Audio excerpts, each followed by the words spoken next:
PTI के मरकजी रहनुमा सलमान अकरम राजा ने वाज़ेह किया कि बानी पीटीआई किसी सूरत माफी नहीं मांगेंगे। इस्लामाबाद हाई कोर्ट के बाहर गुफ्तगू में सलमान अकरम राजा ने आगाह किया कि पीटीआई की दीगर जमातों से अच्छी मुशावरत हो रही है। इस मुशावरत से आईनी और इंसानी हुकूक के लिए बड़ा कौमी इत्तेहाद पैदा होगा। मुमकिन है, इस पे सवाल ही नहीं बनता। इमरान खान कोई माफी नहीं मांगेंगे। मुलाकातें हो रही हैं और वो कोई किरदार अदा कर रहे हैं। मुझे नहीं इस बारे में इल्म जी, लेकिन अगर कोई ये समझता है कि इमरान खान किसी से कोई माफ़ी मांगेंगे तो इस ख्याल को आप खारिज अज़ इम्कान कर दें। ये बड़ी तहरीक का लफ्ज़ जो है उस अपने अंदर बहुत सारे मानी रखता है।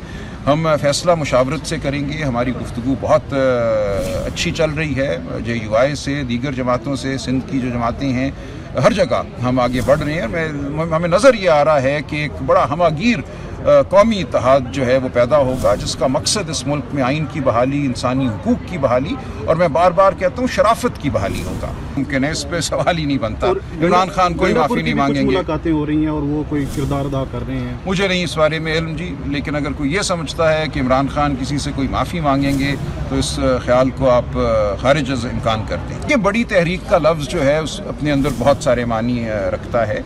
हम फैसला मुशावरत से करेंगे। हमारी गुफ्तगू बहुत अच्छी चल रही है JUI से, दीगर जमातों से, सिंध की जो जमातें हैं, हर जगह हम आगे बढ़ रहे हैं। हमें नज़र ये आ रहा है कि एक बड़ा हमागीर कौमी इत्तेहाद जो है वो पैदा होगा, जिसका मकसद इस मुल्क में आइन की बहाली, इंसानी हुकूक की बहाली और मैं बार बार कहता हूँ शराफत की बहाली होगा।